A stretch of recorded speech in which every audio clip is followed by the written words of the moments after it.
দুই নম্বর হচ্ছে পরিবর্তনের সময় সবসময় আসে না, সব সময় সব সুযোগ আসে না। আমার কাছে মনে হচ্ছে যে একটা সুযোগ আমাদের কাছে এসেছে, একটা বিরাট সময় এমনভাবে এসেছে যে এখন আমরা একটা কথা বললে কথার গুরুত্বটা থাকে। আমার জীবনে এই সুযোগ আর আসে নাই যে বাংলাদেশের যে কোনো উপদেষ্টা, যে কোনো সচিব, যে কোনো নীতি নির্ধারণী জায়গায় কথা বললে ওনারা কথাটাকে গুরুত্ব দেন, সম্মান দেন, কথাটা রাখেন। তো এটা আমার একটা আবদার, যে এটা আমি নিজেকে মনে করছি এটা আমার জীবনের একটা বিরাট সুযোগ, এবং সেই সুযোগটা কিন্তু আমি ইতিমধ্যে কাজে লাগিয়ে নানাভাবে চেষ্টা করছি আমাদের মানুষের যাতে একটা সুবিধা হয়। আমাদের একজন ভাই আছেন, উনি অনেকগুলো রাস্তার পরিকল্পনা নিয়ে গিয়েছেন। একেবারে আমাদের ফেনী ২ আসনের এমন কোনো রাস্তা বাদ দেন নাই যেগুলোতে কাজ করা দরকার। আল্লাহর রহমতে সেই কাজগুলো আমরা আমাদের যে এলজিআরডি মন্ত্রণালয়ে দিয়েছি, এবং সেখান থেকে অনেকগুলো রাস্তার প্রজেক্ট পাস হয়েছে এবং বাকিগুলো আস্তে আস্তে পাস হচ্ছে। শিক্ষা প্রতিষ্ঠানগুলোর ল্যাবরেটরি, সায়েন্স ল্যাবরেটরি এবং খেলাধুলার কার্যক্রমের ব্যাপারেও আমাকে একজন ভাই অনেকগুলো দরখাস্ত নিয়ে গেছেন, হেডমাস্টারদের সাইন নিয়ে আমরা সেটা সাবমিট করেছি। অনেকগুলো স্কুল শিক্ষা সামগ্রীর বরাদ্দ পেয়েছে। এই কিছুক্ষণ আগে আমাকে সমাজ কল্যাণ মন্ত্রণালয়ের উপদেষ্টা পিএস ফোন করে বলেছেন, আমরা একটা প্রজেক্ট জমা দিয়েছি, এবারে বন্যায় যাদের বিশেষ করে গরু, ছাগল, হাঁস মুরগি ক্ষতিগ্রস্ত হয়েছে তাদেরকে একটা ক্ষতিপূরণ দিয়ে তাদেরকে একটা আর্থিক অনুদান দেওয়া হবে। তো উনি জানালেন যে আমাদের দেয়া একটা প্রজেক্ট সেখানে গ্রহণ করা হয়েছে। তো অনেকগুলো মানুষ এতে উপকার পাবেন। আমার অনুরোধ থাকবে, আপনাদের কোথায় কি সুবিধা অসুবিধা আছে এগুলো আপনারা ভালো জানেন। যারা ইউনিয়ন পরিষদ চেয়ারম্যান ছিলেন, মেম্বার ছিলেন, যারা বিভিন্ন প্রতিষ্ঠানে কাজ করেছেন, তারা জানেন কোথায় কিভাবে এই কাজগুলো করতে হয়। আপনারা যে কোনো প্রস্তাব নিয়ে আসলে আমরা চেষ্টা করব যে ফেনী অন্তত এই কার্যক্রমগুলো এগিয়ে নিয়ে যাওয়ার জন্য যাতে আমরা এই দায়িত্বটা পালন করতে পারি। আমি ক্রীড়া ও যুব মন্ত্রণালয়ের সাথে কথা বলে দেখলাম যে আমাদের এখানে যুবকদের প্রশিক্ষণের জন্য একটা বড় সেন্টার করার সুযোগ আছে। সেই সেন্টারটাও যাতে আমরা করতে পারি সেটার জন্য আমরা ইতিমধ্যে একটা ফাইল ওয়ার্ক শুরু করেছি, সেটা আমরা করতে পারব। আমি আপনাদেরকে যে কথাটা বলছি যে এই সুযোগটা আসছে একটা পরিবর্তন করার, ফেনীকে নতুন করে গড়ে তোলার। এই পরিবর্তনের সুযোগটা আমরা সবাই মিলে যদি চেষ্টা করি তাহলে আমরা ইনশাআল্লাহ পারব। আমাদের এখন কোনো দায়িত্ব নাই, ক্ষমতা নাই, শুধু একটু পরিচিতি আছে, মানুষের কাছে একটা সমাদর আছে, মানুষের কাছে একটা ছোটখাটো সুনাম আছে। এইটাই আমাদের পুঁজি। ইনশাআল্লাহ এটা আপনারা যদি আরো একটু সাহায্য করেন, এটা নিয়ে আমরা মানুষের দ্বারে দ্বারে যেতে পারবো, এই দেশটার জন্য আমরা কিছু কাজ করতে পারবো। আপনাদের কারো ছোট ভাই, কারো বন্ধু, কারো হয়তো বয়সে একটু বড় হব, সব মিলে আজকে আমি আপনাদেরকে সাক্ষী রেখে আপনাদের মাধ্যমে আপনাদের দোয়া চেয়ে ফেনী ২ আসনে আমাদের এই নির্বাচনী কার্যক্রম শুরু করছি। অনেকে বলেন যে আপনার কত ভোট আছে। আমি সবসময় বলি যে আমার কোনো ভোট নাই, কারণ আমি নতুন। প্রত্যেক মানুষেরই শুরু হয় নতুন করে। আপনারা এখানে যারা আজকে সাংবাদিক, যেদিন প্রথম আপনি ক্যামেরা হাতে নিয়েছেন সেদিন আপনি ক্যামেরা কিভাবে ধরতে হবে, আলোটা কোথায়, ফ্রেমটা কিভাবে ধরতে হবে সেটা আপনি জানতেন না, কিন্তু এখন আপনি এক্সপার্ট। এখন আপনাকে লোকেরা সবাই চিনে। এটাই পৃথিবীর নিয়ম। আমরা নতুন হিসেবে এসেছি, আপনারা যদি আমাদেরকে ভালোবাসা দেন, আপনারা যদি আমাদেরকে গ্রহণ করেন, আপনারা যদি আমাদেরকে গুরুত্ব দেন, তাহলে ইনশাআল্লাহ আমরা আশা করি যে আমাদের পায়ের নিচে মাটিও দাঁড়াবে, আমরা শক্ত হয়ে দাঁড়াতে পারবো এবং আপনাদেরকে নিয়ে আমরা দাঁড়িয়ে যেতে পারবো ইনশাআল্লাহ। আমি জাতীয় রাজনীতির, যেহেতু সাংবাদিক ভাইয়েরা এখানে আছেন, দুই একটি কথা বলে আমার কথা শেষ করব। এই রাষ্ট্রটা আজকে এই জায়গায় এসেছে, আপনারা জানেন যে 50, 54, 55 বছরের আমাদের এই জার্নি, সংঘাতের রাজনীতি, হিংসার রাজনীতি, প্রতিহিংসার রাজনীতি আজকে আমাদেরকে শেষ করে দিয়েছে। আমি সব সময় বলি যে আমাদের প্রধান সমস্যা কি? আমাদের প্রধান সমস্যা যদি এটা হইতো যে আমাদের জাতির পিতাকে আমরা এটা জানি না, এই কারণে আমাদের এত সমস্যা। তাহলে তো আমাদের কোনো অসুবিধা নাই, একজন জাতির পিতা ঘোষণা করে দিলেই আমাদের ঘরে ঘরে চাকরি হয়ে যেত, আমাদের রাস্তাঘাট ঠিক হয়ে যেত, আমাদের হসপিটালগুলো খুব চালু হয়ে যেত, কি বলেন, হয়তো না? কিন্তু আমাদের আসল সমস্যা এটা না যে আমাদের জাতির পিতা নাই, আমাদের আসল সমস্যা এটা না যে আমাদের স্বাধীনতার ঘোষক কে, এটা নির্ধারণ করতে পারতেছি না বলেই আমাদের এত বিপদ। আমাদের আসল বিপদ হচ্ছে আমরা এখনো আমাদের রাষ্ট্রটাকে সঠিকভাবে তৈরি করতে পারি না। আমাদের একজন নাগরিক জানে না যে এই নাগরিকের তার বাজেট কত, এই বছরে কত টাকা সে পাওনা। আপনারা জানেন 8 লক্ষ কোটি টাকা আমাদের বাজেট, রাষ্ট্রের 40,000 টাকা পাওনা আছে বছরে, কিন্তু আমাদের নাগরিকেরা জানে না তার যে 40,000 টাকা এই রাষ্ট্র তার ব্যাপারে ব্যয় করার জন্য সিদ্ধান্ত নিয়েছে। যদি সেটা জানতো, সে রাষ্ট্রের কাছে জিজ্ঞেস করতো যে আমার জন্য রাষ্ট্রের খরচটা কই, আমার 40,000 টাকা কই। অর্থাৎ নাগরিকদেরকে আমরা নাগরিক হিসেবে তৈরি করি নাই, মালিক হিসেবে তৈরি করি নাই। আমরা রাষ্ট্রের নাগরিকদেরকে মনে করছি যে রাষ্ট্রের কাছে সে একটা গোলাম, সে একটা চাকর। এই জন্য নাগরিকেরা দেখবেন ওসি সাহেবের কাছে যায় সার করে, ম্যাজিস্ট্রেটের কাছে যায় সার করে, হসপিটালের ডাক্তারের কাছে যায় সার করে। মনে হয় যেন উনি যদি একটু দয়া করে চিকিৎসা করে, এটা তার একটা দয়া। ওসি সাহেব যদি তার একটা দরখাস্ত নেয়, এটা একটা দয়া। আপনারা বলেন এটা কি দয়া না দায়িত্ব? এটা ওনার দায়িত্ব। উনি চেয়ারে বসে আছেন, ওনার কাছে লোকেরা একটা চিঠি নিয়ে যাবে, উনি সেটা করবেন, এটা ওনার দায়িত্ব। ডাক্তার সাহেব চেম্বারে হসপিটালে বসেন এই জন্য যে উনি 200 লোক বা 100 লোককে চিকিৎসা দিবেন, এটা ওনার দায়িত্ব, এটা ওনার চাকরি। একজন দোকানদার যেমনি দোকান খুলে বসে, একজন কাস্টমারের জন্য অধীর আগ্রহে অপেক্ষায় থাকে, একজন ডাক্তারেরও দায়িত্ব সেটা, অধীর আগ্রহে উনি রোগীর জন্য অপেক্ষায় থাকেন। কিন্তু আমাদের ডাক্তারখানায় রোগী গেলে ডাক্তার খুশি হয় না, বেজার হয়। উনি মনে হয় যেন অনেক ক্লান্ত, বেজার, এই রোগী কিল্লা ওসি সাহেব খুব বেজার, মানুষ কিল্লা হেমিয়ার কাছে বিপদ লয়ে আইয়ে। উনি জানে না মানুষ বিপদ লয়ে আইবার লাগে হেমিয়ার এই দায়িত্ব দেওয়া হয়েছে। সুতরাং এই রাষ্ট্রটাকে নতুন করে গড়তে হবে, এই রাষ্ট্রের হিসাবটা বুঝে দিতে হবে মানুষের কাছে। এই রাজনীতিটা আমরা করতে চাই।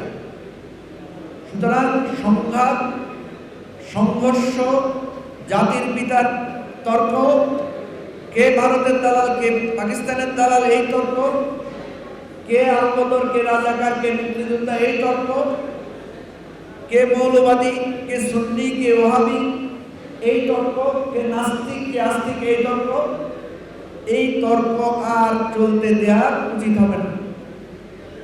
আমরা নতুন তর্ক তৈরি করব। নতুন তর্ক কি?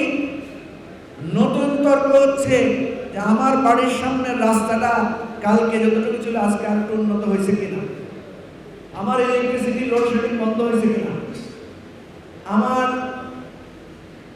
এলাকায় যে বন্যা হয়েছে বন্যা নিয়ন্ত্রণের ব্যবস্থাটা গ্রহণ করা হয়েছে কিনা। আমাদের রাজনীতির তর্ক হবে এগুলো নিয়ে আমরা আলোচনা করব, এগুলো নিয়ে বক্তব্য হবে, এগুলো নিয়ে ডিভিশনাল, তারপরে লিয়াকত আলী ভূঁইয়া, মুজিবুর রহমান মঞ্জু, এদের কাছে জবাবদিহিতা চাওয়া হবে এগুলো নিয়ে।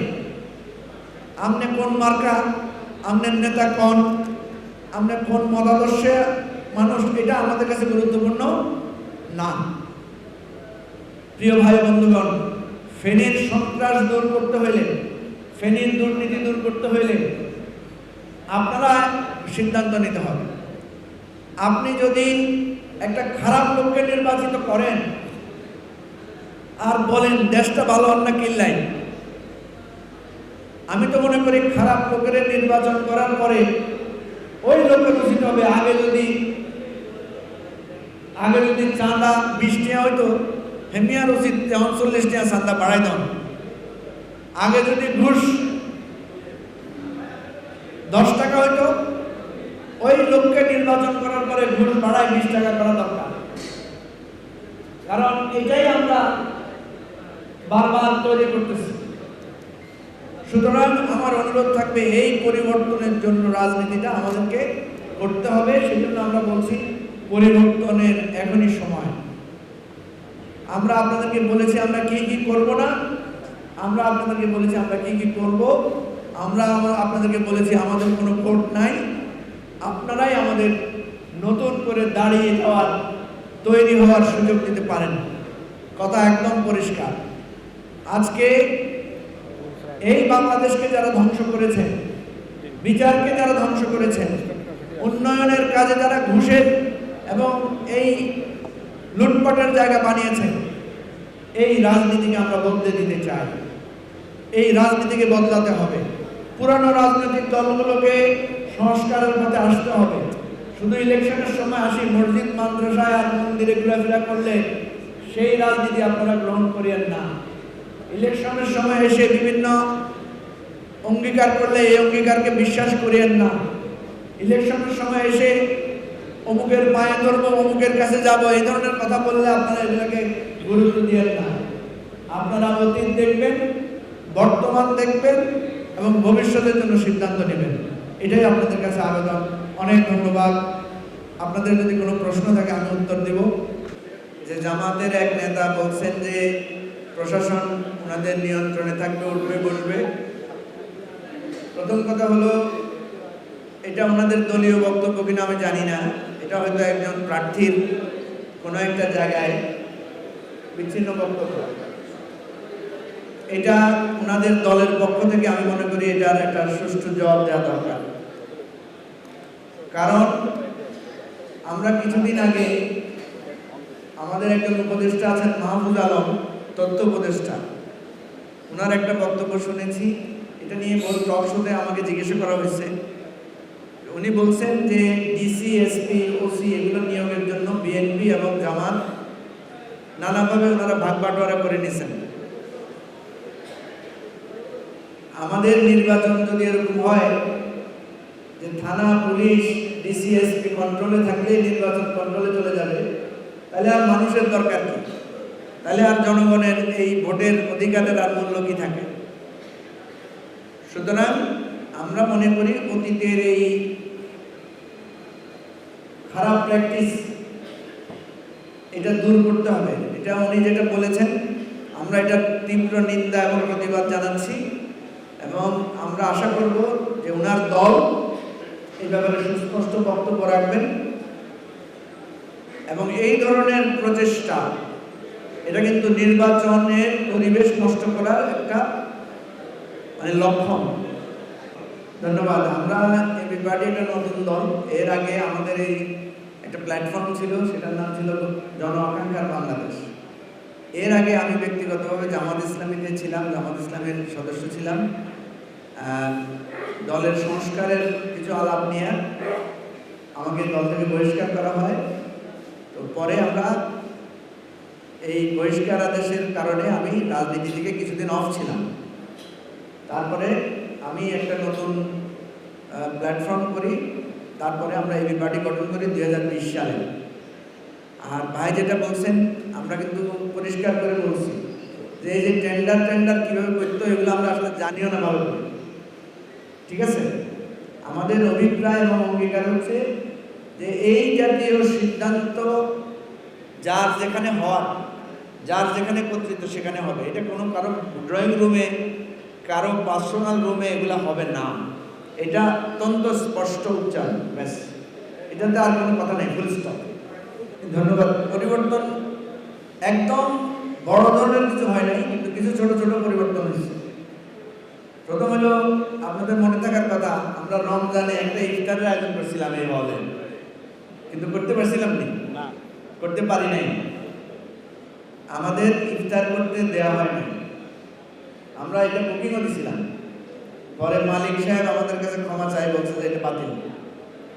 আজকে আমাদের কারোর কাছে অনুমতিও লইতে হয় না। বাংলাদেশে এখন কোথাও কোনো মিটিং টিটিং করতে কোনো দলের কারো কাছে অনুমতি নিতে হচ্ছে না, সবাই স্বাধীনভাবে করতে পারতেছে। এটা একটা পরিবর্তন, ছোট।